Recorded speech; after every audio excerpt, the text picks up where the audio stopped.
नमस्कार दोस्तों, आज का पॉडकास्ट स्किन से रिलेटेड होने वाला है, स्किन ट्रीटमेंट से रिलेटेड होने वाला है कि कैसे आप अपनी स्किन को अच्छा बना सकते हैं।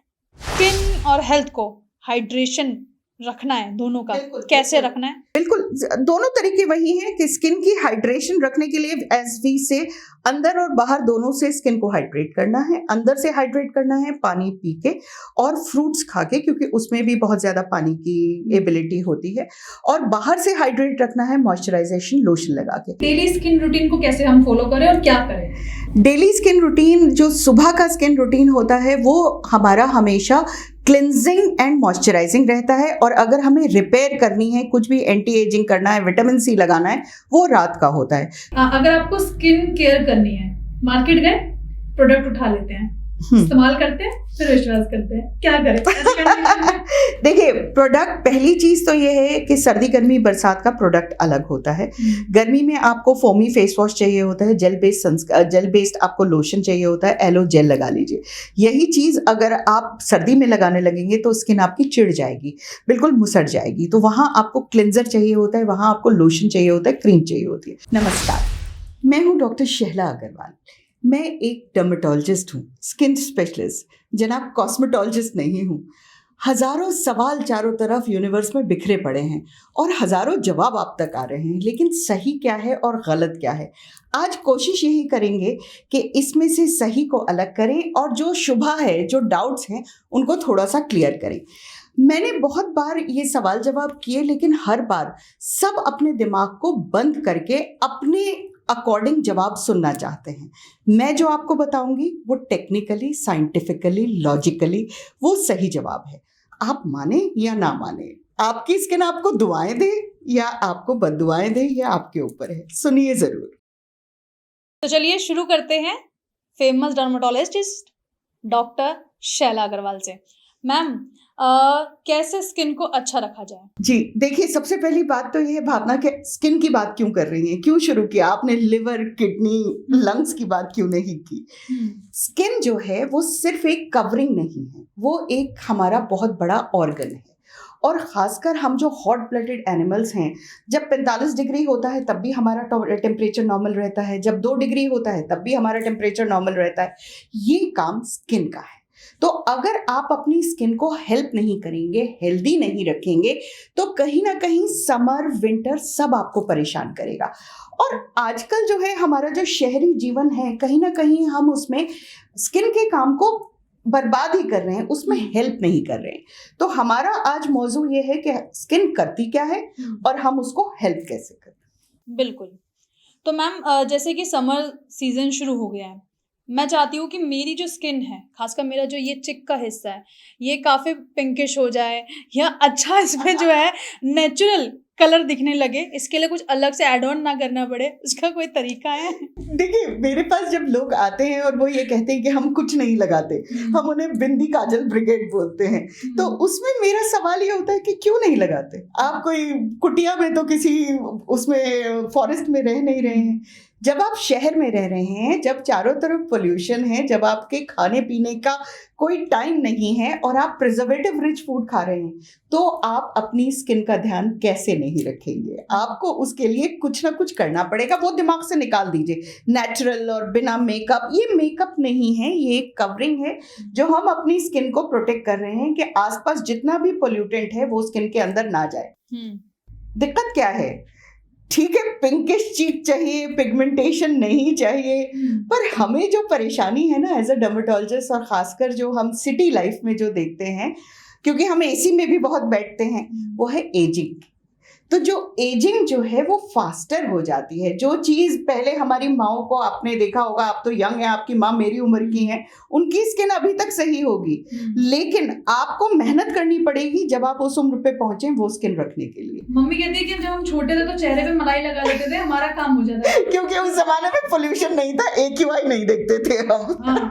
और अब तुम्हें कुछ भी दे दो चेहरे पे लगाने के लिए और तुम्हारा चेहरा कभी ठीक ही नहीं रहता। क्योंकि उनकी जो जिंदगी थी वो बड़ी डिसिप्लिन डिसिप्लिन थी, दोपहर को कोई नहीं घूमता था, रिपोर्टिंग नहीं करते थे, धूप में जलते नहीं थे, और फिर उसके बाद सन एक्सपोजर जो होता है वो जिंदगी का क्यूमुलेटिव होता है।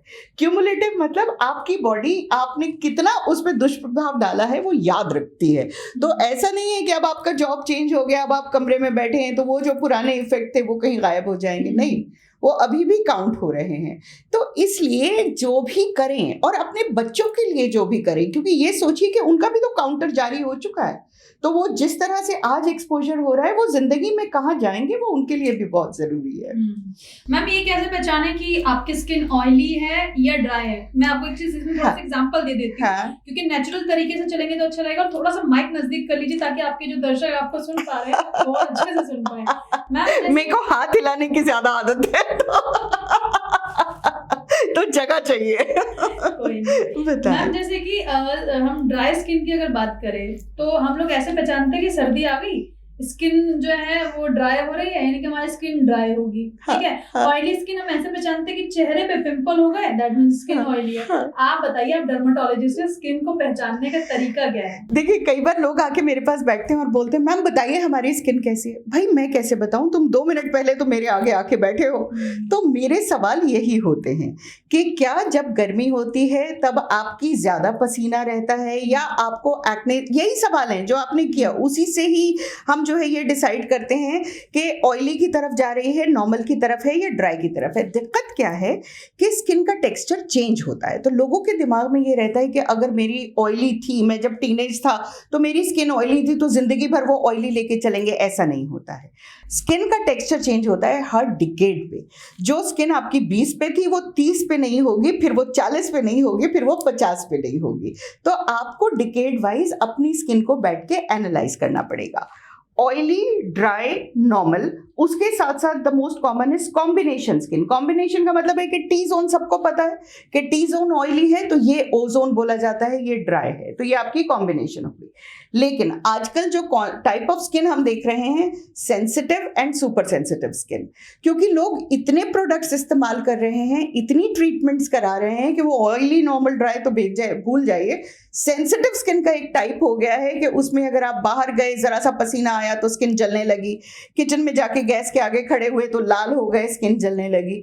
तो यहाँ पर आपको जरूरत है ये जानने की कि कहीं आप अपनी स्किन पे सेंसिटिविटी तो नहीं बढ़ा रहे हैं। मतलब खूब सारा एक्सपेरिमेंट तो नहीं करके आपने जो है इस्तेमाल कर लिया। वो एक ना आता था ना ऐड कि पहले इस्तेमाल करें फिर विश्वास करें। अब मुझे लग रहा है स्किन के मैटर में भी हम लोग वही कर रहे हैं।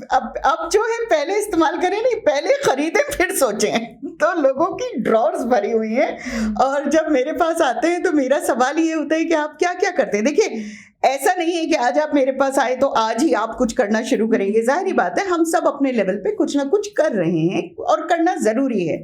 भाई, सुबह आप नायासिनामाइड लगा रहे हैं, फिर आप रेटिनॉल लगा रहे हैं, फिर आप हाइलोरॉनिक लगा रहे हैं, फिर आप विटामिन सी लगा रहे हैं, आप सारी चीज़ें दिन भर लगा रहे हैं। उस स्किन को ये नहीं समझ आ रहा कि वो करे क्या। ये जितने भी प्रोडक्ट्स हैं इनकी एक अलग तासीर होती है, और तासीर जो है उसी तरह आपको पता होना चाहिए कि गर्मी की क्या तासीर है और सर्दी की क्या तासीर है। हमारे पॉडकास्ट का मेन एम ये है कि आपको पता हो कि कौन से प्रोडक्ट्स आपको कब इस्तेमाल करने हैं और क्या कॉम्बिनेशन आपके लिए रहेगा, आप अपनी एज के हिसाब से क्या चीज़ चुन सकते हैं। मेरी सलाह ये रहती है कि हमेशा एक डर्मेटोलॉजिस्ट, मैं वो नहीं बोल रही कि क्लिनिक में चले जाइए और हज़ारों रुपए दे के आ जाइए और 25 फेशियल बुक करके चले आइए, नहीं, एक कंसल्ट कीजिए। और डर्मेटोलॉजिस्ट से कंसल्ट सर्दी, गर्मी, बरसात, ये मेरा बड़ा फेवरेट डायलॉग है कि 3 सीजन में अगर आप डर्मेटोलॉजिस्ट के पास चले जाते हैं वो आपका रूटीन सेट कर देगा आपकी स्किन के हिसाब से। फिर आप उसको रेगुलर फॉलो करते रहिए। 10 साल बाद फिर जाइए, क्योंकि मैंने कहा कि 10 साल बाद आपकी स्किन फिर पलटा खाएगी। तो कहीं ना कहीं प्रोफेशनल हेल्प आज के ज़माने में अवेलेबल है, उसे लीजिए पर मिसयूज मत कीजिए। मतलब आप ये कह रहे हैं कि हर 10 साल में हमारी स्किन का जो मतलब स्किन है वो बदल जाती है। मतलब लाइक कभी ऑयली भी हो सकती है, कभी ड्राई भी हो सकती है, कभी सेंसिटिव भी हो सकती है, कभी ओवर सेंसिटिव भी हो सकती है। जी, ज्यादातर जो है ऑयली स्किन धीरे धीरे हम सबकी ड्राई होनी है, चाहे आपकी स्किन ऑयली थी या नॉर्मल थी या ड्राई थी। With age we all are going to dry up. उसमें अगर आपको हाइपरथायराइडिज्म हो गया या आपने कुछ मेडिसिन ली जिससे आपका स्किन, आजकल जो है एंटी कोलेस्ट्रॉल मेडिसिन बहुत लोग लेते हैं, तो एंटी कोलेस्ट्रॉल जो मेडिसिन होती हैं, ये मैं 40+ 50+ वाले लोगों की बात कर रही हूँ, बिना जाने डॉक्टर ने लिख दिया, आसपास कुछ देखा नहीं और दवा शुरू कर दी, वो स्किन को बिल्कुल ड्राई कर देती है, लिटरली आपके फ्लेक्स उतरने लगते हैं। तो अगर आपको ये सब चीजें लग रही हैं कि कुछ चेंज कुछ ज्यादा अक्यूटली आ रहा है, तो डॉक्टर से पूछिए कि कौन सी दवा है, उसके क्या साइड इफेक्ट्स हैं। और आजकल तो गूगल माता सब कुछ बता रही है, तो एक बार देख लीजिए। दिक्कत क्या हो गई है कि क्या ढूंढना है, क्या सर्च करना है, ये नहीं पता। तो एक सिम्टम डाला और उसको सर्च करना शुरू कर दिया, वो सिम्टम आपको हर चीज को कैंसर लेके जा रहा है। तो ऐसा नहीं है कि पिगमेंटेशन हुई तो कैंसर हो गया, ऑयली से ड्राई हुई तो कैंसर हो गया, ऐसा कुछ नहीं होता है। लेकिन क्या आप अगर कुछ दवा ले रहे हैं तो उसके क्या साइड इफेक्ट्स होते हैं, उनके आपस में क्या कॉम्बोज होते हैं, ये जरूर देखना चाहिए। मैम यानी कि आप ये कह रही हैं कि एक तो स्किन आपकी हर 10 साल में चेंज होगी, बिल्कुल, तो कोई भी क्रीम लगाने से पहले 10 बार सोचे। बिल्कुल बिल्कुल। और अधिकतर जैसे कि हमारी एज की जो लड़कियां होती हैं, उनकी मतलब एक फेवरेट आदत होती है या फिर जरूरत भी होती है, क्योंकि पॉल्यूशन की, क्योंकि आपने जिक्र किया, तो क्लीन अप तो चाहिए बिल्कुल। और वो जाके पार्लर में ही होता है।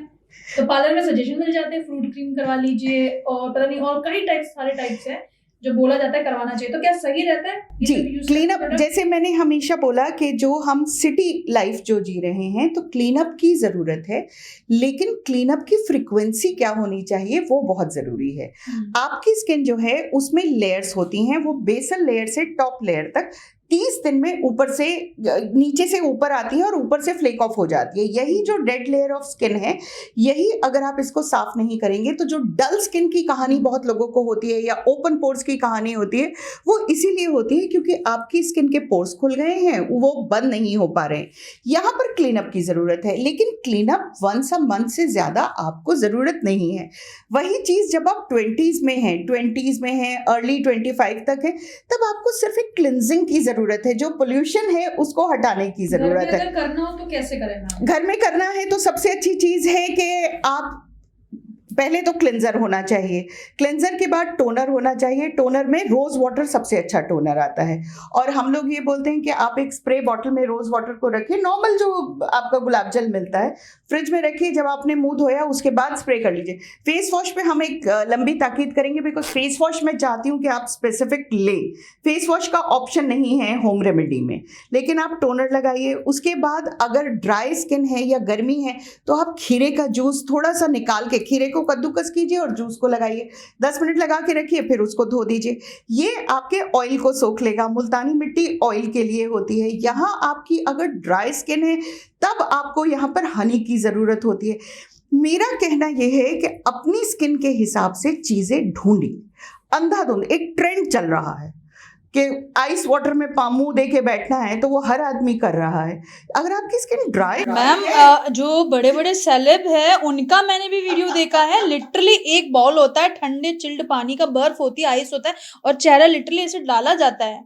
आप कह रही है वो सही नहीं है? मैं कह रही हूँ कि वो सही नहीं है, और मुझे लगता है ये जो सेलेब करते हैं ये सिर्फ रील बनाने के लिए करते हैं, क्योंकि अगर वो रेगुलरली कर रहे होते तो अब तक इनकी स्किन पे बहुत ड्राई और पास्ट लेयर्स हो जाते। मैम, अब आपने इतना इम्पोर्टेंट टॉपिक डिस्कस कर ही दिया तो एक्सप्लेन कर दीजिए कि इससे क्या नुकसान है। देखिए, हम भी आइसिंग बोलते हैं, खासकर जिन लोगों को बहुत ज्यादा पसीना आता है तो पसीना रोकने के लिए हम आइस बोलते हैं। उसको ये बोलते हैं कि आप मुंह धोइए, फ्रिज से एक आइस क्यूब निकालिए और उसको स्किन पे इस तरह लगाइए और उसके बाद डैप ड्राई कर लीजिए, तौलिए से डैप ड्राई कर लीजिए। तो आइस ने क्या किया कि आपके पोर्स बंद कर दिए, और उसके बाद आपने डैप ड्राई किया तो आप ऊपर एक कॉम्पैक्ट लगाएंगे, कुछ भी लगाएंगे तो पसीने में नहीं बहेगा। जो आप चिल्ड वाटर में मुंह दे के 2 से 5 मिनट बैठ रहे हैं, देखिए किसी भी चीज की ग्रोथ, हम ये बोलते हैं कि आप मसाज कराने जा रहे हैं, मसाज में क्या हो रहा है, सर्कुलेशन बढ़ रही है, लेकिन यहाँ तो आप ठंडे पानी में डाल के वासो कंस्ट्रिक्शन, ब्लड सर्कुलेशन को कम कर रहे हैं। तो कहीं ना कहीं वो स्किन टाइट तो फील होती है, जब आप वो हटा के हटते तो यू फील वेरी गुड कि अरे स्किन बड़ी टाइट हो गई, बड़ा फ्रेश फील हो रहा है, लेकिन वो लॉन्ग टर्म में आपकी स्किन की सेंसिटिविटी बढ़ाता जा रहा है। शायद आपको आज नहीं समझ आ रहा है और ये ट्रेंड भी निकल जाएगा, 2 साल बाद किसी को ये याद भी नहीं रहेगा, पर वो जो नुकसान उसने कर दिया वो आपको याद रहेगा। मैम स्किन सेंसिटिव हो जाती है, बहुत ज्यादा सेंसिटिव हो जाती है। स्मॉल ब्लड वेसल्स, जिनकी थिन स्किन है वो लिटरली उन्हें छोटी छोटी ब्लड वेसल्स नजर आने लगती हैं। जिनकी थिक स्किन है उनको बहुत ज्यादा परेशानी नहीं होती है, लेकिन वो अगर इसके साथ आजकल तो फिर आप रेटिनॉल यूज कर रहे हैं, हाइलोरॉनिक यूज कर रहे हैं, विटामिन ए यूज कर रहे हैं, तो वो और ज्यादा इरिटेट करती है। मैंने एक नया ट्रेंड देखा आजकल में कि अब आइसिंग की जगह आइसिंग पैक आ गया है, वो जो है, तो अगर आप नॉर्मल आइस करके एक मुल्तानी मिट्टी या नॉर्मल सा फ्रूट पैक भी लगा लेंगे तो वो वही काम करेगा। अति नहीं चाहिए किसी भी चीज। मतलब उसकी जगह में क्या करना चाहिए, विकल्प क्या है हमारे पास?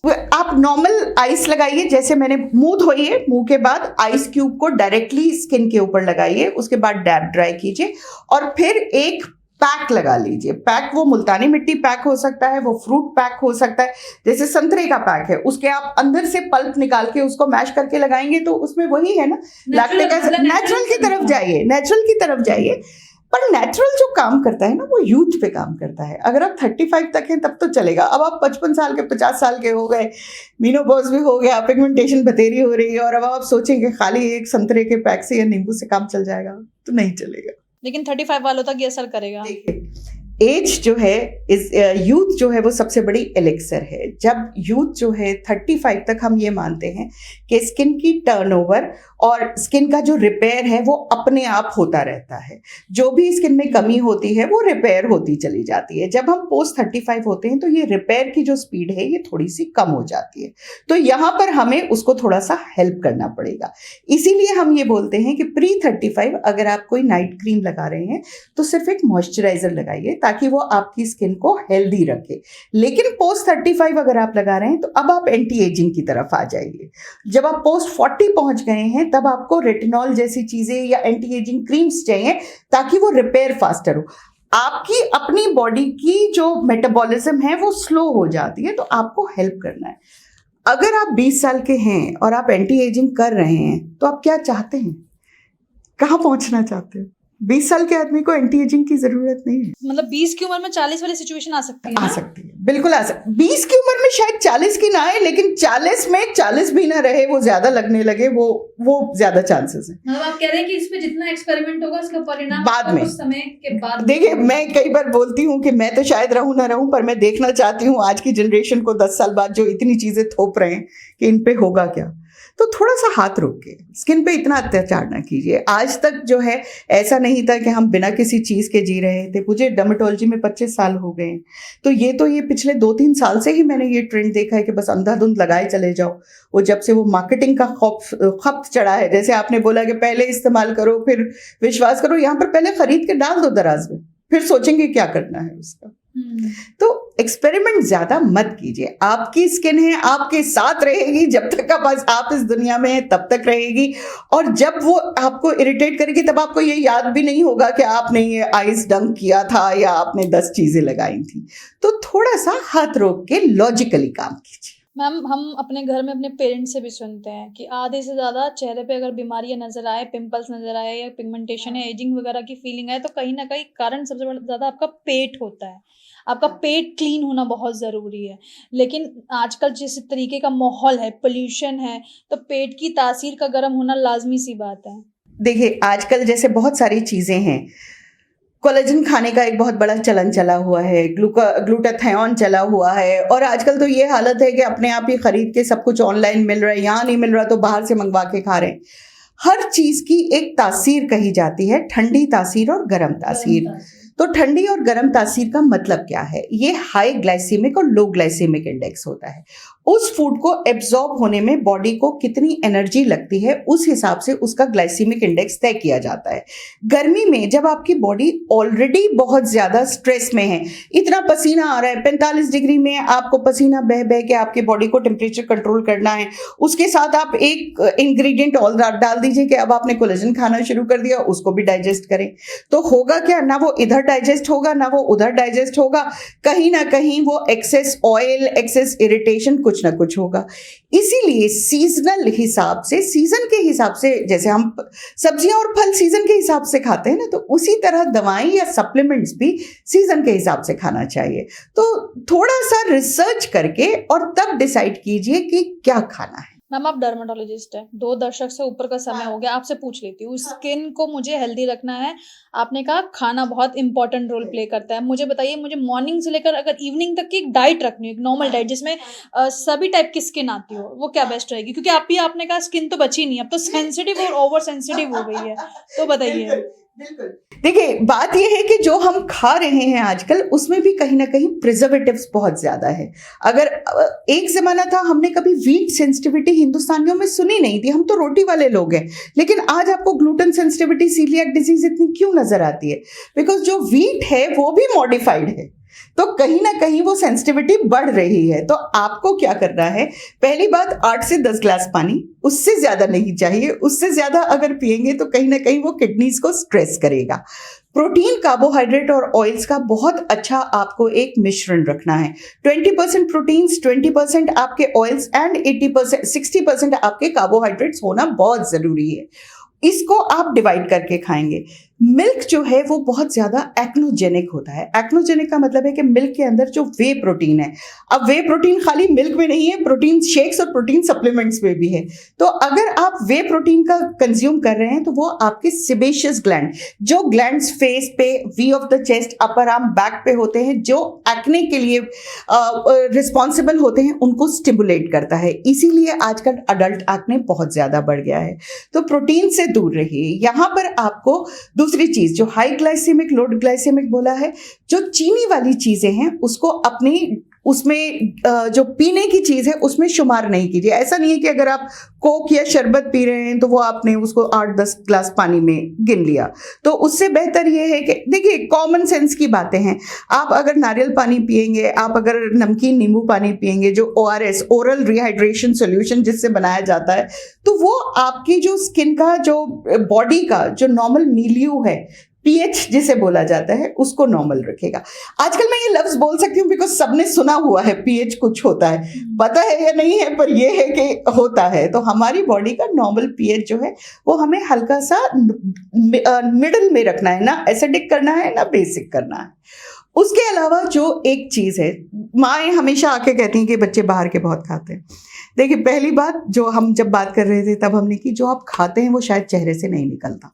ऐसा नहीं है कि आपने मोमोज खाए तो कल आपको 4 दाने हो जाएंगे। मैंने तो सुना है कि आप ऑयली खा लीजिए तो चेहरे पे पिंपल हो जाता है, ये तो बहुत कॉमन लाइन है। बोल रही हूँ कि जो खाते हैं वही ऑयल यहाँ से ट्रांसपोर्ट होकर यहाँ नहीं निकलता। वो जो आपके ग्लैंड्स को स्टिमुलेट कर देती हैं चीजें, उसमें जो प्रिजर्वेटिव्स होते हैं, जो MSG है, वो इरिटेट कर रहा है। वो बेचारा, ठीक है, मैदा वैसे ही खराब है, वो अलग बात है, पर वो मैदा डायरेक्टली जाके एक्ने कर रहा है, ऐसा नहीं। इसका सोल्यूशन जो मैंने ढूंढा, मैंने अपने न्यूट्रिशनिस्ट फ्रेंड से भी बात की, बिकॉज आज का जमाना वही है। आप सब कुछ करते हुए शाम को जो 5 बजे का आपका स्नैक होता है, उसको रॉ लेना शुरू कर दें। रॉ का मतलब है फ्रूट्स। तो आप रोज अगर 1 कटोरी 100 ग्राम फ्रूट को कंज्यूम कर रहे हैं, तो उसमें आप, क्योंकि वो पका हुआ नहीं है और क्योंकि उसमें कोई होपफुली प्रिजर्वेटिव नहीं है, तो जब आप उसे खाते हैं, और सीजनल खाइए, अभी खरबूजा तरबूजा, कभी कभी आम भी खा सकते हैं, फिर जब सर्दी आएगी तो आप संतरा खाइए, आप सेब खाइए, तो वो आपके जो माइक्रो न्यूट्रिएंट्स की जरूरत है। माइक्रो न्यूट्रिएंट क्या होता है? जिंक, मैग्नीशियम, सेलेनियम, कॉपर, जो हमारी बॉडी को बहुत ज्यादा जरूरत है, और जो ये पकने पकाने के चक्कर में सब कुछ सत्यानाश हो जाता है। अब कहने को आप पालक खा रहे हैं, पर पालक, अगर आप पालक पनीर बना के खा रहे हैं तो उसमें तो आयरन कहीं आ नहीं रहा ना। तो एक हेल्पिंग ये माओ के लिए भी है, ये यंगस्टर्स के लिए भी है, और जो हॉस्टल में रहते हैं, इतना तो आप कर ही सकते हैं, कुछ नहीं खा सकते, 2 केले खा लीजिए। शाम को 5 बजे एक बिना पका हुआ रॉ मील 100 ग्राम आपको खाना है, और 8 से 10 ग्लास पानी पीना है। उसके अलावा रोटी चावल अपने आप अपनी जरूरत पूरी कर लेगा।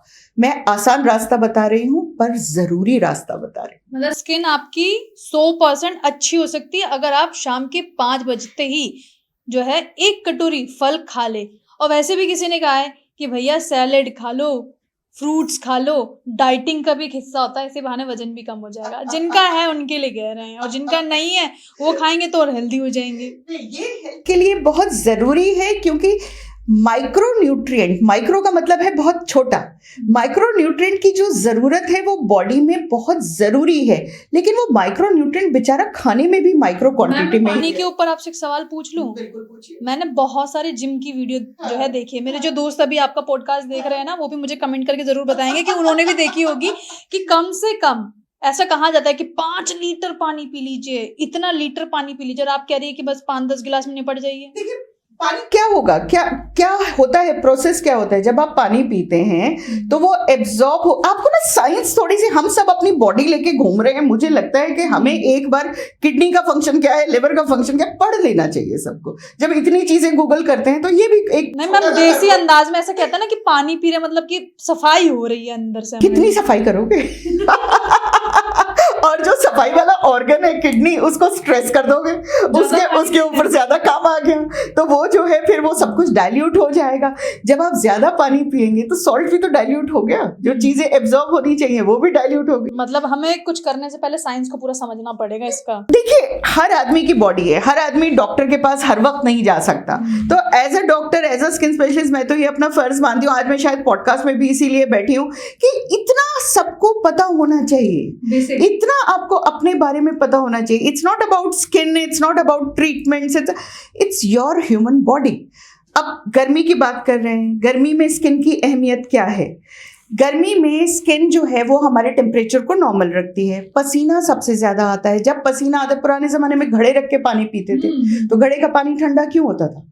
इवेपोरेट हो रहा है। तो वही हाल यहाँ है, जो पसीना आ रहा है वो इवेपोरेट हो रहा है, वो इवेपोरेट हो रहा है तो हमारा बॉडी का टेम्परेचर नॉर्मल हो रहा है। हमारे ब्रेन में ग्लैंड होता है, पीनियल ग्लैंड उसे बोलते हैं, तो ब्लड उसके थ्रू जाता है। जब वहां पर जब गर्मी बढ़ने लगती है और पीनियल ग्लैंड में ब्लड जाता है तो वो डिटेक्ट करता है टेम्परेचर बढ़ गया है, इसको कम करना है, तो वो स्वेटिंग बढ़ा देता है। तो और स्वेटिंग भी आपने देखी है 2 तरह की होती है, एक होती है गर्मी वाली स्वेटिंग, ये जो पसीने आ रहे हैं, एक होती है गस्टेटरी एंडोक्राइन स्वेटिंग, जो आपके बगल में आती है, जहां भी बॉडी फोल्ड्स होते हैं। जब आप खाना खाते हैं मिर्ची वाला, कई बार आपको स्वेटिंग हो जाती है, तो वो टेम्परेचर वाली स्वेटिंग नहीं होती है, वो एंडोक्राइन स्वेटिंग होती है। यहां पर स्वेटिंग हुई। अब अगर आपने एक ऐसे कमरे में आप बैठे हुए हैं जहां पर कोई एयर सर्कुलेशन नहीं है, जहां पर चारों तरफ बड़ा उमस का माहौल है, आजकल आपने देखा है कितने यंग सेलिब्रिटीज चले जाते हैं, के गए, वो कंसर्ट करते करते चले गए, तो ऐसा क्या हुआ उनको कि सडनली वो वहां पर कोलैप्स हुए और वापस नहीं आए? इतनी हुमस हो गई, इतने लोग हो गए कि वो सर्कुलेशन नहीं हो पाई। जब ब्लड बहुत ज्यादा कंसंट्रेट हो गया तो हार्ट के ऊपर बहुत ज्यादा जोर पड़ा। तो ये सब एक सीक्वेंस है। तो गर्मी अगर आप ध्यान नहीं रख रहे हैं, आपने कॉटन के कपड़े नहीं पहने हैं, आपने ढीले कपड़े नहीं पहने हैं, टाइट कपड़े पहने हैं, आप पानी नहीं पी रहे हैं या ठंडी हवा में नहीं जा रहे हैं, सबसे पहले हीट एग्जॉशन। गर्मी में सब चिड़चिड़े रहते हैं, ऐसा लगता है कि बस कुछ ना करें और बस जाके एक ठंडी जगह बैठ जाए, हीट एग्जॉशन। उसके बाद फिर आ जाता है हीट स्ट्रोक, वो तो बहुत बड़ी इमरजेंसी हो जाती है। और हीट स्ट्रोक में यही होता है कि आपका ब्लड इतना कंसंट्रेट हो गया है कि हार्ट के ऊपर बहुत ज्यादा जोर पड़ रहा है, तो यहाँ पर फिर वो आपको इमरजेंसी की जरूरत पड़ जाती है, जहां उसका सिर्फ सोल्यूशन यही है कि आप ठंडा फ्लूइड चढ़ा दीजिए, वो ठीक हो जाएगा सब कुछ। तो ये आपका किया हुआ है। तो अगर आपने नहीं समझा एट द राइट टाइम तो आप अगली स्टेज पे चले जाएंगे। तो अगर आपको लग रहा है कि आपको एग्जॉशन हो रहा है, थकान हो रही है, गर्मी बहुत हो रही है, तो प्लीज भीड़ से निकल जाएं, किसी खुली जगह जाएं, लंबे सांस लें। हम सांस लेते हैं यहां तक, हम यहीं से सांस लेते हैं, we breathe through our lungs, we should breathe through our diaphragm. यहां तक लीजिए सांस और फिर छोड़िए ताकि पूरी ऑक्सीजनेशन हो। ये गर्मी से बचने के तरीके हैं।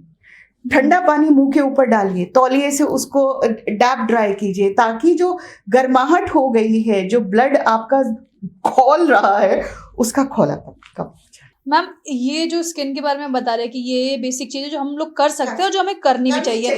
पहले नोकिया का फोन आता था बटन वाला, फिर उसके बाद एंड्रॉयड आ गया जिसमें टच से काम हो जाता था, अब तो एप्पल की भी वैरायटीज आ गई है। तो यानी कि फोन अपडेटेड हो रहा है, टेक्नोलॉजी अपडेटेड हो रही है, तो हमें अपडेटेड होने में क्या दिक्कत है, हमें भी अपडेटेड हो जाना चाहिए। और शैला मैम जिस तरीके से समझा रहे हैं, प्यार से बोलते हुए, मुस्कुराते हुए, मुझे ऐसा लग रहा है कि डॉक्टर जो है वो बहुत 2 लाइनों में खत्म कर देते हैं, लेकिन वो आपको एज अ मदर भी समझा रही है कि भैया फॉलो कर लो, चेहरे की स्किन बच जाएगी, 20 की उम्र में 40 लगने की जरूरत नहीं पड़ेगी, और 40 में 80 की फील नहीं आएगी आपको। और जो उम्र है, जो एजिंग है, वो 35 से स्टार्ट हो जाती है, तो ऐसे में ट्रीटमेंट की आवश्यकता है। लेकिन 35 से पहले आप मॉइस्चराइजर से भी काम चला सकते हो, और घर से निकलते वक्त चेहरे पे बस आपको स्प्रे करना है, क्या, गुलाब जल, इससे आपका काम हो जाएगा।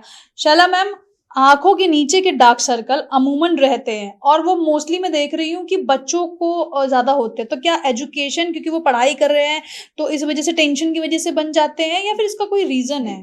देखो, स्क्रीन टाइम हम सबका बढ़ गया है, तो इसलिए रिलैक्स नहीं हो पा रही हैं आंखें, वो एक अलग कहानी है। ये जो स्किन होती है, ये थिन स्किन है, बहुत ज़्यादा थिन स्किन है।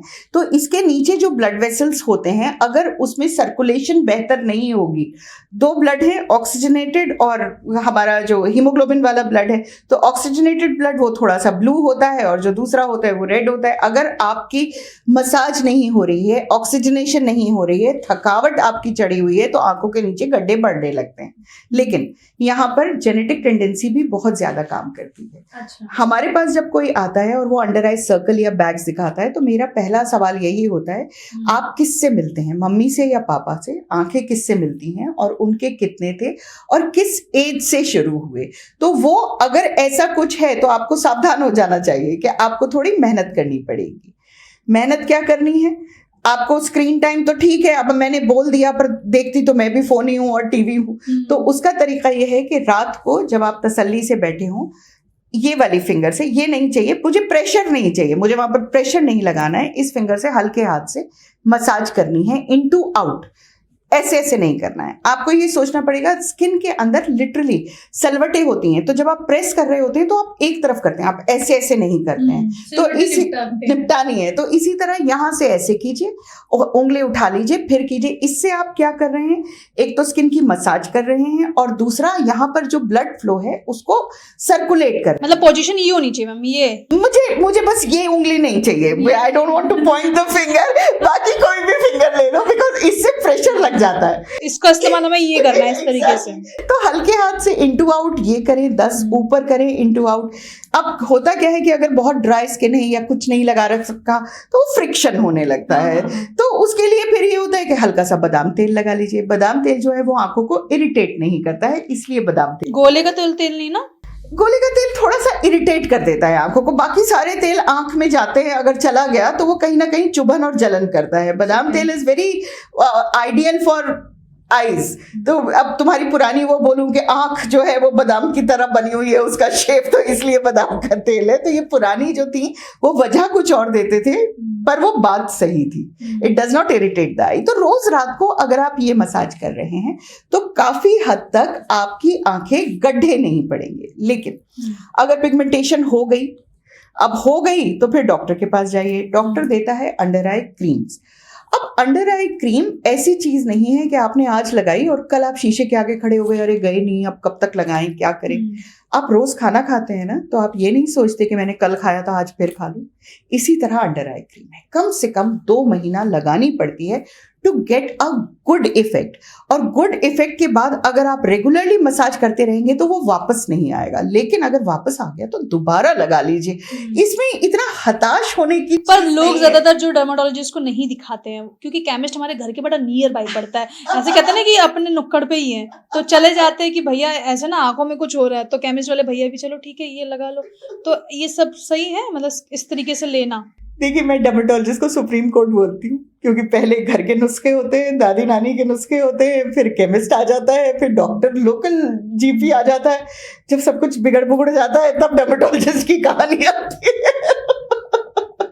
तो देखिए, 100 में से अगर 80% लोग लगाएंगे, शायद इसीलिए उनका काम चल रहा है और इसीलिए हमारी आदत बन गई है, बिकॉज चल जाता है काम। लेकिन उसूल ये है, हर चीज का एक एंड पॉइंट होना चाहिए। जैसे कई बार मुझे लोग बोलते हैं कि जी ये वाली पैथी में तो 2 साल तक काम करना पड़ता है, तो इफेक्ट आपके अंदर 2 साल की पेशेंस है एक इफेक्ट देखने के लिए, और बेचारे डर्मेटोलॉजिस्ट को एक क्रीम लिख दी तो आपको बस अगले ही दिन से उसका इफेक्ट चाहिए। अगर 3 हफ्ते तक जो इफेक्ट आप पाना चाह रहे हैं वो आपको नहीं मिल रहा है, वो किसी भी चीज का हो सकता है, वो अंडर आई क्रीम का हो सकता है, वो मल्टीविटामिन का हो सकता है, अगर आपके पैर में दर्द हो रहा था आपने कैल्शियम शुरू कर दिया, 3 हफ्ते तक खाइए। या आप कोई क्रीम लेके आए, आपने पिगमेंटेशन हो रही है, आपने नाइसिनामाइड लगाना शुरू, 3 हफ्ते दे दीजिए उसे। अगर वो रिजल्ट दिखाना शुरू कर रहा है तो ठीक है, फिर उसको कंटिन्यू कीजिए, क्योंकि 3 हफ्ते में या तो वो रिजल्ट दिखा देगा या वो कुछ नहीं करेगा या इरिटेट करने लगेगा। तो अनएंडिंग कहानी नहीं चाहिए, कहीं ना कहीं एक कॉमा होना चाहिए ताकि वो सेंटेंस में फुल स्टॉप आए, और कॉमा और फुल स्टॉप के बीच में डर्मेटोलॉजिस्ट की विजिट बनती है। सुप्रीम कोर्ट है ना। अच्छा एक बात बताइए कि ये कोई क्रीम का आप नाम बताना चाहेंगे या फिर डर्मेटोलॉजिस्ट के पास जाइए, जो वो प्रिस्क्राइब करे वो बेस्ट है? देखिए, कोजिक एसिड, आर्बिट्रिक एसिड, बहुत सारी चीज़ें मिल रही हैं बाजार में और ज़्यादातर चीज़ें सही ही हैं। बस एक चीज़ की रिक्वेस्ट है कि स्टेरॉइड नहीं होना चाहिए। स्टेरॉइड के साथ दिक्कत क्या है ना, जब आप स्टेरॉइड लगाते हैं तो वो मैजिकल इफेक्ट देता है, चेहरा चमकने लगता है और आपकी सारी पिगमेंटेशन दूर हो जाती है, फिर आप उसके जाल में फंस जाते हैं और फिर आप उसको लगाते चले जाते हैं। अब अगर आप उसको रोकेंगे तो आपकी स्किन इतनी सेंसिटिव, इतनी इरिटेटेड, इतनी थिन हो जाएगी, इतनी थिन स्किन हो जाती है कि लिटरली ऐसे नाखून लग गया तो वो भी कट पड़ जाता है, फिर आपको उसमें से निकलने में बहुत वक्त लगता है। शॉर्ट चीजें ना करें। हमारा जो ये स्किन है और जो ये स्किन है ना, जमीन आसमान का अंतर होता है। तो ऐसे में आप ये कह रही है कि अगर स्टेरॉइड यूज हुए तो स्किन और पतली हो जाती है, तो यानी कि ये तो हम सेंसिटिव की तरफ बढ़ रहे हैं। जी, और लगाया तो फिर ओवर सेंसिटिव है। वो आप उस विशियस सर्कल में फंस गए। हम स्टेरॉइड बहुत यूज करते हैं, बहुत इस्तेमाल करते हैं, और शायद स्टेरॉइड ना होता तो आधी दुनिया खत्म हो चुकी होती, लेकिन जुडिशियसली यूज किया जाता है। हम अपनी जिम्मेदारी पे कि कितने दिन तक हमें करना है। ये एक अलग आफत है कि आपको कहीं जरूरत है और हम बोलेंगे भाई ये लगा लीजिए, नहीं मैम स्टेरॉइड से तो साइड इफेक्ट होते हैं। भाई साइड इफेक्ट जब होते हैं जब आप अंधाधुंध लगाते हैं, जब वो अंडर प्रिस्क्रिप्शन है, अंडर सुपरविजन है, तो वो मेरी जिम्मेदारी है कि वो कब तक लगेगा। तो ये मेरी रिक्वेस्ट है कि इंग्रेडिएंट्स पढ़ लें। अगर उसमें कोजिक, आर्बिट्रिक, alpha BHA, alpha AHA, BHA है, नुकसान नहीं करेगा, शायद फायदा ना करे पर नुकसान नहीं करेगा। और अगर आपकी सेंसिटिव स्किन है और 3 हफ्ते में आपको लगने लगा है कि नहीं स्किन में जलन होने लगी है, किचन में जाते ही आपकी स्किन जलने लगती है, तो फिर उसको डिसकंटिन्यू कर दीजिए, फिर एक डॉक्टर के पास जाइए। मैं कतई ये नहीं कह रही हूं कि सिर्फ डॉक्टर ही बताएगा, लेकिन अगर कोई चीज इरिटेट कर रही है तो डॉक्टर ही बताएगा। 21 दिन का नुस्खा है दोस्तों, चाहे वो घरेलू हो या फिर डॉक्टर का बताया हुआ हो, इस्तेमाल कीजिए। नहीं असर दिखता है तो दोबारा जाके कंसल्ट कीजिए। ये शैला मैम कह रही है, जो कि डर्मेटोलॉजिस्ट है और 2 दशक से ज्यादा का अनुभव रख रही हैं। स्किन की बात है, बिल्कुल दिखाइए मैम। ये तो अंडर आई की बात हुई, आपने एक बहुत अच्छा तरीका बताया, इसको तो हम भी इस्तेमाल करते हैं घर जाके। ये जो फोरहेड का हिस्सा है ये बहुत जल्दी ब्लैक पड़ता है, खासकर कब, जब आता है समर, जो कि अभी शुरू हो चुका है, और उसके ऊपर दाग से पड़ने लग जाते हैं। तो ये क्या है? हिंदुस्तानी स्किन जो है, हम ब्राउन स्किन पीपल हैं, फोरहेड, अराउंड द माउथ, ये एरियाज डार्क हो जाते हैं क्योंकि यहाँ की स्किन थिनर होती है और सबसे ज्यादा धूप यहीं लगती है।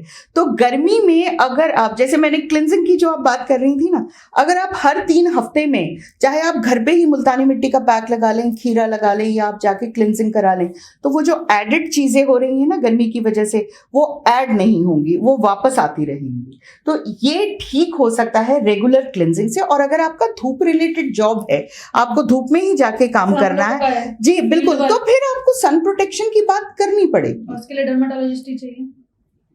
आप अपनी तरफ से कुछ तो कीजिए। सबसे जरूरी ये है कि 11 से 4 बजे की जो धूप होती है वो सबसे खराब होती है। अल्ट्रावायलेट A एंड B सबसे ज्यादा 11 से 4 होते हैं। तो कोशिश कीजिए कि अपने आउटडोर काम जो भी हैं वो 11 बजे के पहले करें या 4 बजे के बाद करें। ये टाइम आपको ऑफिस में बिताना चाहिए और इंडोर बिताना चाहिए। सबसे ज्यादा दिक्कत होती है जो मदर्स अपने बच्चों को बस स्टॉप से लेने जाती हैं। वो बस आती है 2 बजे और उस टाइम सबसे भरी धूप होती है। तो मदर जब बाहर जा रही हैं पूरी बाजू के कपड़े पहनेंगी, सर के ऊपर दुपट्टा लेंगी, बच्चे के लिए और अपने लिए छतरी लेंगी और साथ में नींबू पानी लेके जाएंगी। अगर पसीना बहुत बहता है तो जैसे मैंने बताया फेस वॉश करके आइस से आप उसकी आइसिंग करें और तौलिए से सुखा लें। उसके बाद अगर आपको बहुत देर तक बाहर नहीं रहना है तो सनस्क्रीन फिजिकल एंड केमिकल 2 अलग अलग तरह की होती हैं। जो फिजिकल सनस्क्रीन है वो है कॉम्पैक्ट पाउडर, फाउंडेशन, कैलेमीन लोशन। अगर आपको बहुत देर नहीं खड़ा होना है, जल्दी वापस आ जाना है तो आप एक थोड़ा सा कैलेमीन लोशन लेके उसे पूरे चेहरे पे लगा लीजिए। आपने अगर पहले आइसिंग की हुई है तो वो कैलेमीन लोशन बहेगा नहीं। लेकिन अगर आपको बहुत देर तक बाहर रहना है और धूप बहुत ज्यादा तेज है, आप छतरी भी लेके जाना पसंद नहीं कर रहे हैं, अब आपको SPF वाली सनस्क्रीन की जरूरत पड़ेगी बिकॉज ज्यादा सन की प्रोटेक्शन चाहिए। तो SPF में कौन सी? SPF 24 अक्सर सुनते हैं हम। 30 से 50। हमारा जो ब्राउन स्किन है, देखिए एक लॉजिकल सी बात बताना चाहती हूँ और ये बात मैं काफी बार बोलती हूँ लेकिन मुझे लगता है हर बार बोलने में कोई नुकसान नहीं है। स्किन कलर जो है वो human skin colour is an adaptation. आप जहां पैदा हुए, जो लोग इक्वेटर पे पैदा हुए या जो लोग उस कॉन्टिनेंट में पैदा हुए, उनकी स्किन कलर डार्क हो गई बिकॉज उनको उतनी प्रोटेक्शन की जरूरत थी ताकि सनरेज जो सीधी हैं वो अंदर जाके एजिंग ना करें। हमें सन से सिर्फ एजिंग की दिक्कत है, हमें टेक्निकली साइंटिफिकली वो टैन होने की, पिगमेंटेशन होने की, इसकी कोई दिक्कत नहीं है, वो तो हम रिवर्स कर लेंगे। यही जब हम ट्रॉपिक्स पर आ गए, यहाँ पर हम ब्राउन स्किन लोग हैं, तो हमारी स्किन का जो SPF है वो खुद 5 से 10 है। तो अगर आप आम उसमें घूम रहे हैं तो वहां आपको इतनी सनस्क्रीन की आवश्यकता नहीं है। जो टेम्परेट क्लाइमेट में लोग रहते हैं वो गोरे हैं इसलिए क्योंकि उनके अंदर मेलानिन है ही नहीं। तो वो कौन सी लगाते हैं SPF? वो लगाते हैं 100, वो लगाते हैं 90, पर अगर वो अपने प्रदेश में रहते हैं तो वहां तो धूप ही नहीं है ना।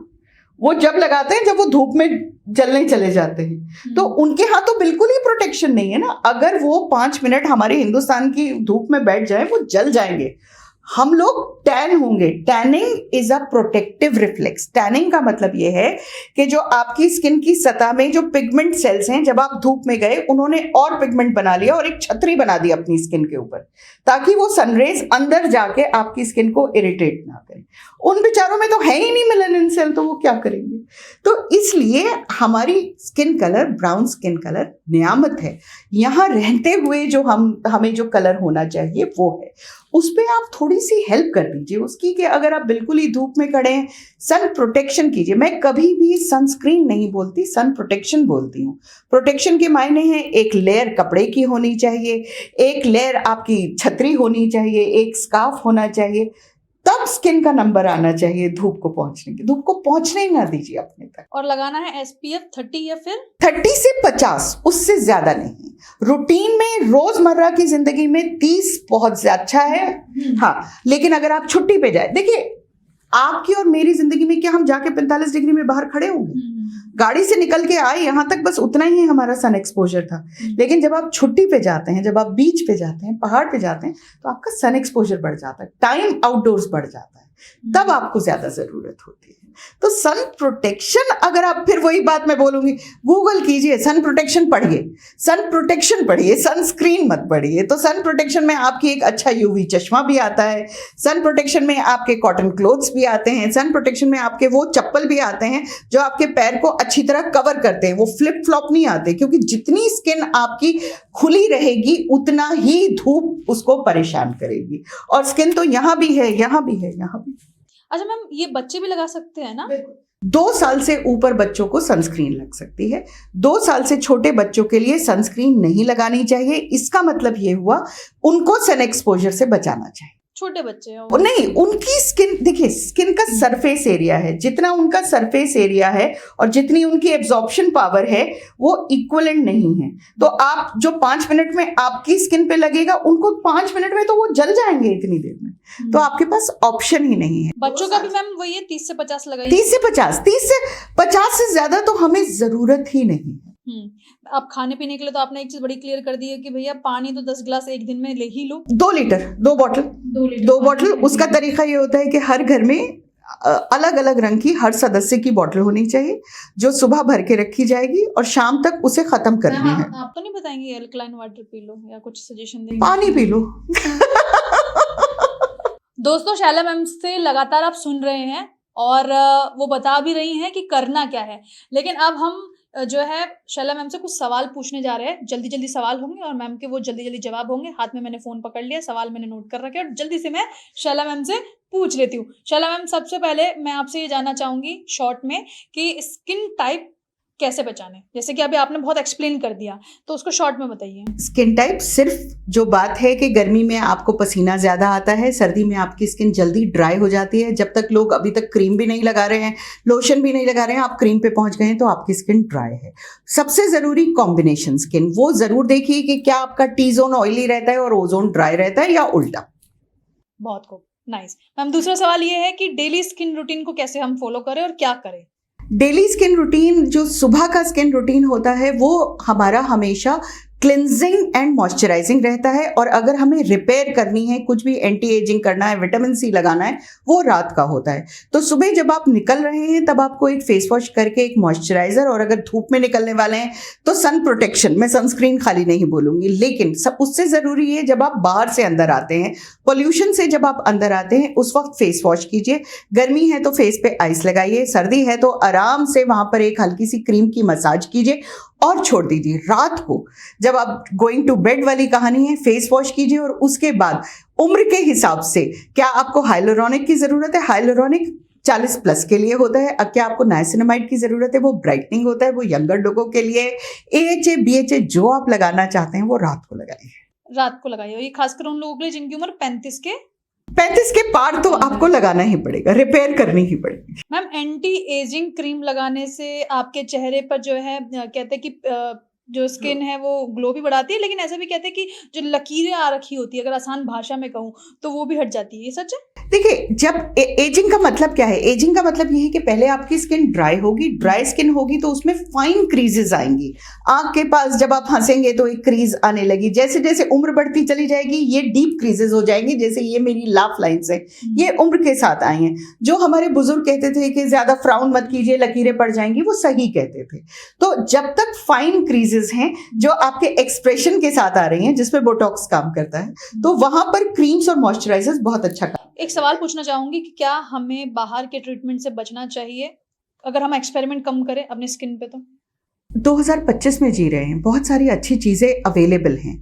बचना एक्सेस से चाहिए, बचना इससे चाहिए कि ये पैकेज है भाई, मैंने तो पैसे दे दिया, अब मुझे तो कराना पड़ेगा, चाहे मेरी स्किन को वो सूट कर रहा है या नहीं कर रहा है। बाहर से फेशियल क्लीनअप जो हम लेते हैं पार्लर से, वो ठीक रहता है? वो बिल्कुल ठीक रहता है। सिर्फ उसका ऐसा नहीं है कि हर हफ्ते आप क्लीनअप ले सकते हैं, महीने में एक बार कीजिए, उम्र के हिसाब से कीजिए। छोटे बच्चे जो टीनेजर्स होते हैं उनको ज्यादा एक्सफोलिएट की जरूरत नहीं होती। जो मैं एंटी एजिंग की बात कर रही हूँ कि 35 से पहले आपकी अच्छी खासी स्किन अपने आप। फेशियल किस एज में लेना चाहिए? फेशियल 20 प्लस में आप क्लीनिंग के लिए ले सकते हैं। जो आपको एंटी एजिंग वाले फेशियल, हाइड्रा फेशियल आ गया, ये आपके जो IPL जो लेजर वाले फेशियल होते हैं वो उम्र दराज के लिए होते हैं, वो 40-45 प्लस। जो हाइड्रा फेशियल आजकल हम लोग यंग एज लेते हैं। तुम्हें हाइड्रेशन की पानी पी लो, क्रीम लगा लो, हो जाएगा।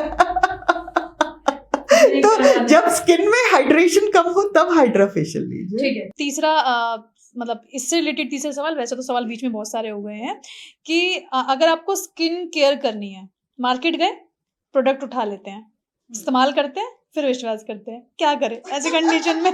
देखिए, प्रोडक्ट, पहली चीज तो ये है कि सर्दी गर्मी बरसात का प्रोडक्ट अलग होता है।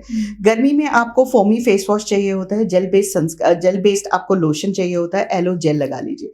यही चीज अगर आप सर्दी में लगाने लगेंगे तो स्किन आपकी चिढ़ जाएगी, बिल्कुल मुसड़ जाएगी। तो वहां आपको क्लिंजर चाहिए होता है, वहां आपको लोशन चाहिए होता है, क्रीम चाहिए होती है। तो प्रोडक्ट की दिक्कत नहीं है, सीजन के हिसाब से प्रोडक्ट की दिक्कत है। सही सीजन में सही प्रोडक्ट लीजिए, और जब सीजन चेंज हो जाए तो वो बच गया जो है ना प्रोडक्ट, उसके लालच में मत रहिए, उसको टाइटली बंद करके फ्रिज में रख दीजिए। फिर सीजन आएगा फिर निकाल लीजिएगा, लेकिन अपनी स्किन पे अत्याचार मत कीजिए। सर्दी में इस्तेमाल कुछ और कीजिएगा, गर्मी में कुछ और कीजिएगा। बहुत जरूरी। सिमिलर चीजें नहीं चलती 12 महीने, नहीं चलती हैं सिमिलर। उसमें शायद हो सकता है कि सॉल्ट सेम हो, लेकिन उसका जो प्रोसेस है वो खत्म हो जाता है। अब आप फोमिंग फेस वॉश यूज कर रहे हैं जिसमें सैलिसिलिक एसिड है, गर्मी में बहुत जरूरी है बिकॉज वो पसीने की लेयर को भी हटाता है, लेकिन यही अगर आप सर्दी में लगाएंगे तो वो तो आपके नेचुरल ऑयल्स को पहले ही हटा रहा है, तो आपकी स्किन तो ऐसे खिंच जाएगी, मतलब एकदम टाइट हो जाएगी, खिंची खिंची हो जाएगी। तो तब आपको सैलिसिलिक एसिड की जरूरत नहीं है। तो जहां आप रहते हैं, जिस प्रदेश में रहते हैं, जो आपके चारों तरफ का माहौल है, उस हिसाब से प्रोडक्ट्स को रिसर्च कीजिए। और प्रोडक्ट्स को स्प्रिंग क्लीनिंग करते हैं ना, स्प्रिंग क्लीनिंग करते हैं और दिवाली क्लीनिंग करते हैं, तो ये दोनों में आपके प्रोडक्ट्स की क्लीनिंग भी हो रही है। फेंकने की जरूरत नहीं है, रख दीजिए, फिर इस्तेमाल। दिवाली से पहले कुछ और प्रोडक्ट यूज कीजिए, दिवाली के बाद कुछ और कीजिए। करना पड़ेगा। कैसे वो चीज, जब तुम सर्दी में बाजरे की खिचड़ी खाती हो, गर्मी में तो नहीं खाते, तो फिर कैसे वो उसके, क्योंकि फूड के बारे में नॉलेज है, स्किन के बारे में नहीं है। तभी आज आपके साथ जो है साक्षात्कार भी हो रहा है, इंटरव्यू भी हो रहा है हमारा। मेरा मकसद ये है कि आप अपनी परिस्थिति, अपनी स्किन को समझ लीजिए, and you have to be, एक हिंदी का इंग्लिश का वाक्य है कि learn to be comfortable in your skin. तो जो आपकी स्किन है, आप उसको बदलने की कोशिश ना करें, उसको हेल्प करने की कोशिश करें, उसको मेंटेन करने की कोशिश करें। यहाँ अगर आप खुद कर पा रहे हैं बहुत अच्छी बात है, अगर आप किसी स्पेशलिस्ट की वो लेना चाहते हैं, हेल्प लेना चाहते हैं, बहुत अच्छी बात है। लेकिन फिर वही बात, क्या आप डॉक्टर के साथ जिंदगी भर जुड़े रहेंगे? भाई 2 बार जाएंगे, 3 बार जाएंगे, थक के फिर आप कहेंगे अब कब तक जाते रहे। सर्दी, गर्मी, बरसात जब आप जाएंगे तो डॉक्टर आपको गाइड कर देगा कि इस तरह की चीजें इस्तेमाल कीजिए, उसके बाद करते रहिए। फिर जब आपका डिकेड चेंज होगा, जब आपका 30th बर्थडे आएगा, 40th बर्थडे आएगा, तो एक बार रिन्यू कर लीजिए। अच्छा मैं आपको एक बात बताती हूँ, ये बड़ा कॉमन चीज है, कुछ लोग इस बात से रिलेट भी कर पाएंगे और कुछ लोग शायद नहीं करते होंगे तो नहीं करेंगे। बच्चों के जो चेहरे पे अप्लाई होता है, सोप, साबुन, सारी चीजें, आपने सुना है कि वो लोग, बड़े लोग भी अप्लाई करते हैं। कहते हैं कि केमिकल नहीं होता इसलिए यूज कर लेते हैं। तो ये बताऊं कि बेबीज की स्किन भी 6 साल के बाद अगर आप बेबी प्रोडक्ट्स इस्तेमाल करेंगे तो it's of no use. Why? देखिए, जब हम बड़े हो रहे हैं तो हमारी स्किन की सिक्रीशंस बदल रही हैं, बॉडी की सिक्रीशंस बदल रही हैं। जब आप बच्चे थे तो उसमें जो पसीना आ रहा था वो बिल्कुल अलग था। जब आप 6 से लेके 12 साल तक के हुए, बिल्कुल अलग हुए। जब आपने प्यूबर्टी हिट, तो जब आपकी जिंदगी का आयाम बदल रहा है, प्रेगनेंसी में चीजें चेंज हो जाती हैं, फिर उसके बाद जब मेनोपॉज आता है तब चेंज हो जाती हैं। मेल्स में अगर आपको कोई भी, आपका वर्कआउट ज्यादा हो गया, आपने प्रोटीन पाउडर ज्यादा ले लिया, तो ये सब सिक्रीट तो हमारे कहीं ना कहीं हो रहा है। तो अपनी दिनचर्या के हिसाब से, मतलब बच्चे के ऊपर भी इस्तेमाल नहीं करना। 6 साल तक 6 साल के बाद। भैया नई चीजें मुझे भी जानने के लिए मिल रही है आप लोगों के जरिए। न्यूट्रल प्रोडक्ट्स इस्तेमाल करें। न्यूट्रल प्रोडक्ट का मतलब है कि आपको बिल्कुल एंटीसेप्टिक साबुन की भी जरूरत नहीं है, इतने बैक्टीरिया हमारे ऊपर नहीं है। तो जो ग्लिसरीन सोप्स होते हैं वो बड़े माइल्ड होते हैं। तो अगर आपकी नॉर्मल सी स्किन है तो ग्लिसरीन सोप इस्तेमाल कीजिए। अगर आपकी ड्राई स्किन है तब आप वो जो एक्सट्रीमली ड्राई स्किन के लिए होते हैं वो इस्तेमाल कर लीजिए। बॉडी वॉश आप कौन सा यूज करते हैं? मतलब कोई घर में बनाते हो? ग्लिसरीन सोप मेरा तो बड़ा स्टैंडर्ड है, मतलब वो मैं नाम भी लूं तो वो पियर्स ही आएगा, वो आप इस्तेमाल करें रेगुलरली। वो काफी फेस के लिए, फेस पे सोप नहीं लगता। ये सब जो बातें हो रही हैं, ये सब जो बातें हो रही हैं, ये बॉडी के लिए हो रही है। फेस पे क्या यूज करें? फेस एक ऐसी चीज है जिसपे फेस वॉश की जरूरत है। सोप, पियर्स भी कहीं ना कहीं स्किन को ड्राई कर देता है। मैम घर पे कोई बनाने वाला तरीका है? नहीं वो नहीं वो फिर वो घर पे बनाने वाली चीजों में मुझे एक टेंशन पता है क्या होती है। किसी दिन आपका बहुत मन हुआ तो आपने बहुत अच्छे से घोट दिया, किसी दिन आपको जल्दी थी तो आपने आधा पीसा, आधा ऐसे ही डाल दिया।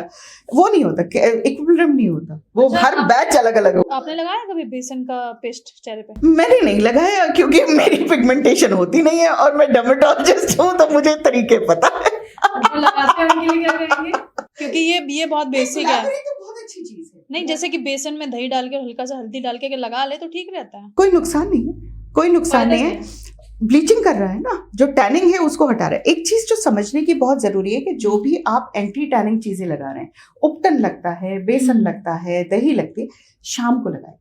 क्योंकि अगर आप दिन में लगाएंगे और उसके बाद फिर धूप का एक्सपोजर हो जाएगा तो आपने अपनी जो प्रोटेक्शन थी, देखिए मेलानिन में आपको बोल रही हूँ कि वो एक तरह से लेयर बना रहा है, आपने लेयर हटा दी, उसके बाद धूप में चले गए, वो दुगने काले हो जाएंगे। सब चीजें शाम को कीजिए। अच्छा, दुगने काले हो जाएंगे? भाई आपने छतरी लेके चल रहे थे, अब छतरी भी फेंक दी, कपड़े भी फेंक दिए, तो फिर कहीं ना कहीं तो होगा ही ना।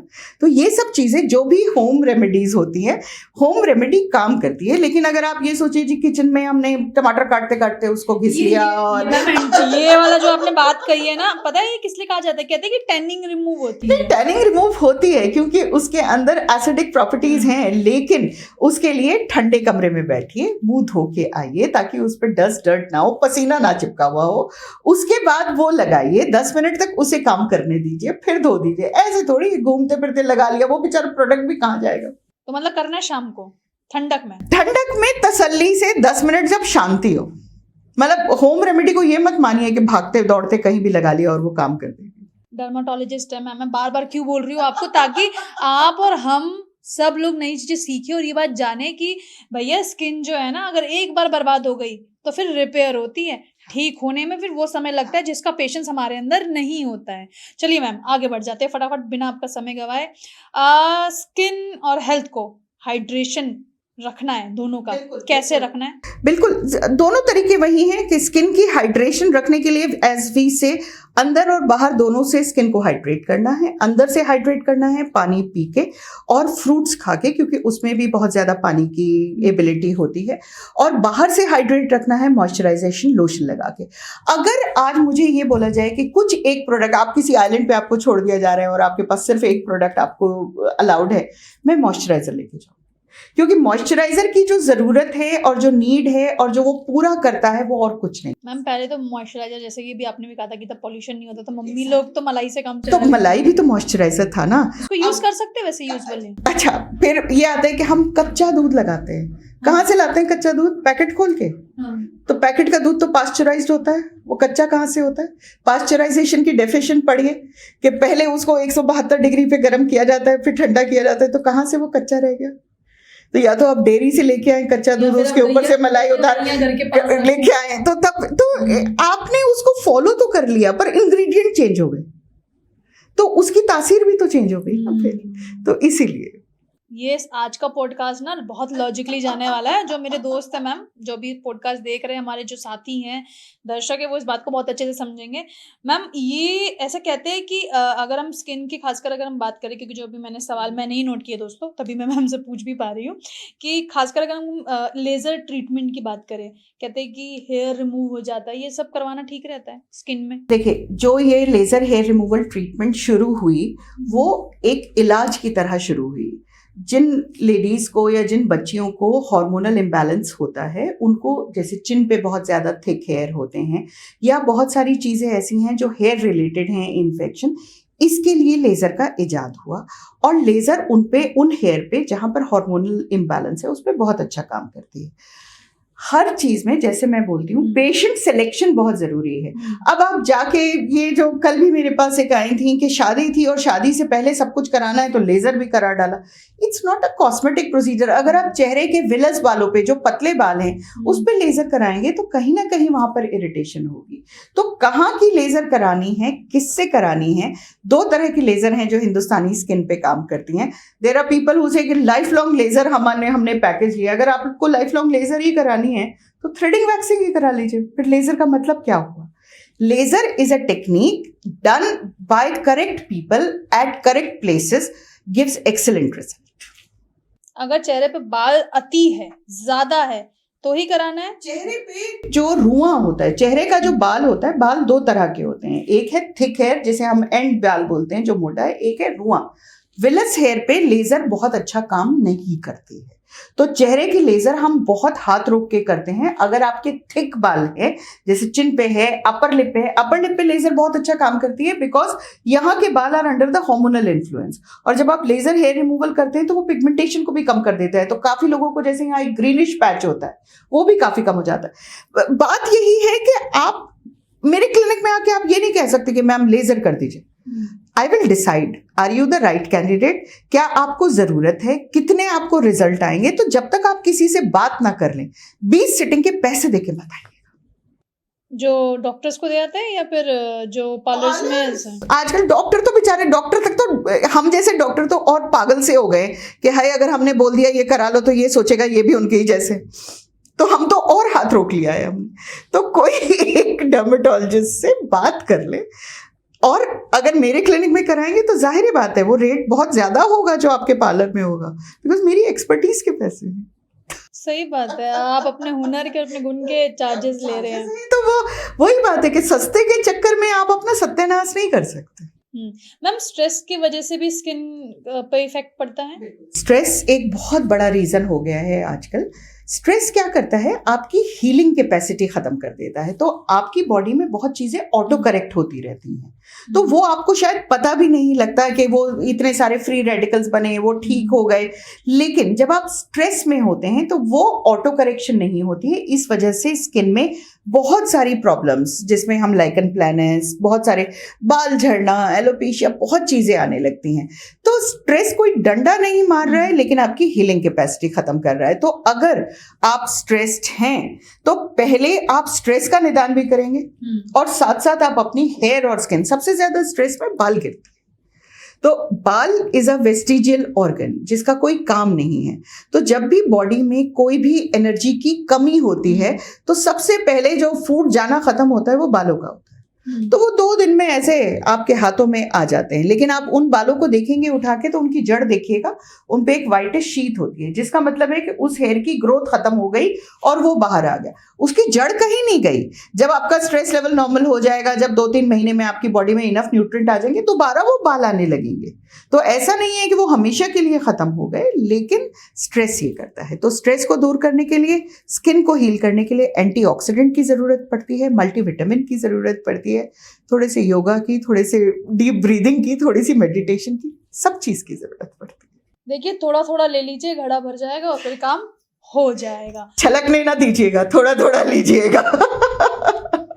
मैम, ये तो हम लोगों ने ओवरऑल जो है बात की कि क्या क्या स्किन होती है, कितने टाइप की होती है, कैसे उसका ट्रीटमेंट करना चाहिए, उसके लिए आप क्या चीज़ें कर सकते हैं, उसका कारण क्या होता है, ये भी बहुत अच्छे से आपने एक्सप्लेन किया। कुछ ऐसे 5 से 7 टिप्स आप बताना चाहेंगे, क्योंकि अब हम बात करेंगे, लास्ट है क्योंकि समापन हो रहा है पॉडकास्ट का। कुछ टिप्स आप बताना चाहेंगे कि लाइक ये जरूर करो क्योंकि समर सीजन है, ये जरूर करो, ये जरूर करो, जरूरी है जो। अपनी स्किन के हेल्थ के लिए आपको उसको साफ रखना है, आपको उसको प्रोटेक्ट करना है, और आपने उसको रिपेयर करना है। तो साफ करने के लिए आप एक अच्छे से फोमी फेस वॉश का इस्तेमाल करेंगे। दोपहर को जब आप वापस आ रहे हैं तो उस वक्त आप एक टोनर, जैसे गुलाबरी या कोई भी गुलाब जल, उसका स्प्रे करके उसे सूखने दीजिए थोड़ी देर के लिए, ताकि जो भी सन से या बाहर से नुकसान हो गया है वो काफी हद तक भरपाई हो जाएगी। सुबह जब बाहर जा रहे हैं, बहुत धूप में नहीं जा रहे हैं, तो एक अच्छा सा मॉइस्चराइजर लगा के जाइए। दोपहर को जब वापस आ रहे हैं तब सिर्फ स्प्रे से आपका काम चल जाएगा। शाम को जब सब कुछ हो गया तो रात को बैठ के आपका बेड टाइम रूटीन होना चाहिए। मुंह धो लीजिएगा, आलस मत कीजिएगा। मुंह धोने के बाद अंडर आई अच्छे से मसाज कीजिए, बादाम ऑयल से मसाज कीजिए। एक कोई भी क्रीम, देखिए 40,000 की क्रीम ही काम करेगी ऐसा नहीं है, और 400 की नहीं करेगी ऐसा भी नहीं है, लेकिन कहीं बीच में रहिए। वो मिड वाली जो क्रीम है उसको हाथ पे लीजिए। क्रीम को पहले हमेशा हाथ पे लेके उसको मसलना चाहिए, बॉडी हीट से उसके चीजें एक्टिवेट होती हैं। उसके बाद अंदर से बाहर आपको लगाना है। जैसे मैंने आपको बोला कि स्किन में क्रीज होती है, तो सोचिए स्किन में भी क्रीज इस तरह है, तो आपको क्रीज को ही दूर करना है। ऐसे ऐसे मत कीजिए, नेक पे नीचे से ऊपर आता है। और ये बात मैं मेल्स को भी बोलना चाहूंगी कि स्किन आपकी भी ह्यूमन स्किन है। ये एरिया तो दाढ़ी से, बालों से दब गया, लेकिन ये तो ओपन है ना, तो प्लीज इस पे हल्की सी रिपेयर क्रीम रात को जरूर लगा। बहुत इंपॉर्टेंट चीज है, कैसे करना है, क्रीम कैसे अप्लाई? पे हमेशा नीचे से ऊपर लगता है। नेक पे जो है स्किन में प्लेटिज्मा हम बोलते हैं, एक लेयर होता है, तो नेक पे ऐसे ऐसे नहीं लगता है, नेक पे नीचे से ऊपर लगता है। बाकी सब कुछ बाहर खींचना है, बड़ा सिंपल है। Into out, into out, into out. जो आप जो है वो कान के पास बांध, जब फेसलिफ्ट होता है, जब सर्जिकल फेसलिफ्ट होता है तो क्या करते हैं, स्किन को खींच के यहाँ पर स्टिच लगा देते हैं। तो वही आप मसाज से कर लीजिए।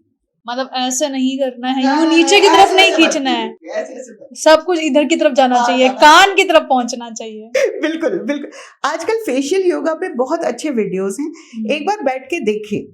और वो बड़े सिंपल से प्रोसीजर्स हैं। फेशियल योगा में आपको सिर्फ आपकी मसल्स को एक्टिवेट करना बताया जाता है, उसको देखिए और उसको प्रैक्टिस कीजिए। और जैसे भी गर्मी है, वीकली हम लोग घर पे होते हैं, तो क्या मतलब फेस पैक में क्या लगाएं? मुल्तानी मिट्टी सबसे अच्छा फेस पैक है। मुल्तानी मिट्टी वाला दूध मिला के, पानी मिला पानी मिला के दूध, मुल्तानी तो मिट्टी है ना, तो मिट्टी को खाली घोलना है कि वो एक तरह से लग जाए। लेकिन आजकल जो है बहुत अच्छे जार्स में भी पैक आ रहे हैं जिसमें क्ले पैक है, D10 पैक है, उसके अंदर वो कोजिक आर्बिट्रिक भी डाल देते हैं, तो वो भी अच्छे हैं। तो होना ये चाहिए कि एक संडे आपने मुल्तानी मिट्टी लगाई, दूसरे संडे आपने या शीट मास्क आजकल बहुत अच्छे आ रहे हैं।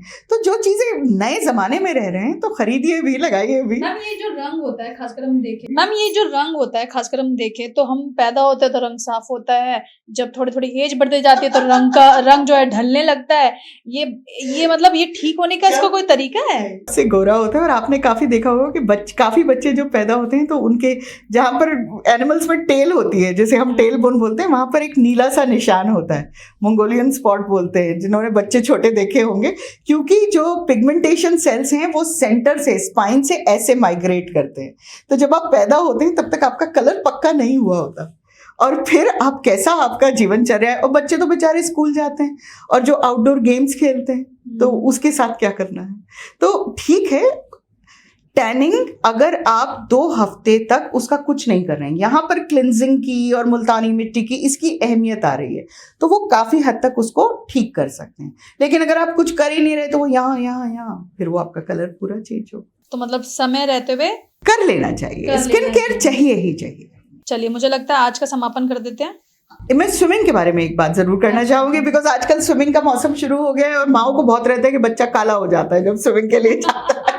और मैम ये तो बड़ा कॉमन है ना, पानी से बाहर निकले और कलर चेंज। पर काले आप इसलिए होते हैं कि वो जो क्लोरीन है उस पानी में, वो आपकी स्किन को जो है ड्राई करती है और वो ड्राइनेस काली नजर आती है। तो ऐसा नहीं है कि पानी काला कर रहा है या धूप। पहली बात तो है कि धूप में तो करनी नहीं है, सबको पता है कि भाई सुबह करनी है या शाम को करनी है। जब आप स्विमिंग के लिए बच्चों को भेज रहे हैं तो वाटर रेजिस्टेंट सनस्क्रीन्स आती हैं, तो सनस्क्रीन का यूज खाली फेस और नेक पे कीजिए, बाकी बॉडी पे आप एक माइल्ड ऑयल, यहाँ पर बेबी ऑयल का बहुत अच्छा काम होता है, कोकोनट ऑयल भी बहुत अच्छा काम करता है, पर बच्चों को कोकोनट ऑयल की स्मेल नहीं पसंद है, तो बेबी ऑयल लेके उसको पूरे चेहरे, पूरी बॉडी पे लगा दें। उससे क्या होगा कि वो पानी जो है वो आपकी स्किन के कांटेक्ट में नहीं आएगा, तो वो ड्राई नहीं करेगा। और उसके बाद दूसरी चीज, पूल से निकलते ही आप घूमने नहीं जाएंगे, आप वहीं पर शावर लेंगे और एक mild soap and mild shampoo लेके वहीं पर शावर करके वो क्लोरीन को निकाल के नए कपड़े पहन के तब आप वापस आएंगे। और जो स्विमिंग कॉस्ट्यूम है उसको भी सिर्फ ऐसे ही सुखाने मत डाल दीजिए। ये सोचिए ना, इन सब में क्लोरीन का बिल्डअप होने लगता है, जब बिल्डअप होता है तो वो फिर स्किन को इरिटेट करने लगेगा। घर आइए माइल्ड डिटर्जेंट में, वो जो सर्दियों वाला था ना जिसमें आप ऊनी कपड़े कर रहे थे, उसमें स्विमिंग कॉस्ट्यूम को करके सूखने डालिए। तो ये अगर आप रेगुलरली करेंगे, थोड़ा सा तो रंग काला होगा बिकॉज वो टैनिंग होती चली जाती है, लेकिन ज्यादा नहीं हो। अच्छा, ये चीज बड़े लोग भी अप्लाई कर ले, क्योंकि स्विमिंग तो गर्मी में वो भी करते हैं। बिल्कुल, बड़े और छोटे दोनों। मैं तो माताओं की वो बता रही हूँ ना कि आजकल जैसे जैसे मैं बहुत सारे फॉर्म साइन करती हूँ स्विमिंग पूल के लिए, हमेशा डॉक्टर का फॉर्म साइन करना होता है, तो वो साइन करती हूँ, तो उसके साथ साथ ये तजवीज भी देती हूँ कि स्विमिंग अच्छी एक्सरसाइज है, कीजिए लेकिन अपने आप को बचाइए। चलिए ma'am, thank you so much आज का इतना कीमती समय देने के लिए। और सबसे इंटरेस्टिंग चीज ये रही आज के पॉडकास्ट में कि आपने बताया भी और हंसाया भी, एक के साथ 2 कॉम्बिनेशन मिल गए मुझे। देखिए, सवाल तो बहुत सारे हैं जहां में कुछ के जवाब हमें पसंद आए, कुछ हमने छोड़ दिए, तो जो आपको पसंद आए ले लीजिए, और जो ना समझ आए भावना को मैसेज कीजिएगा।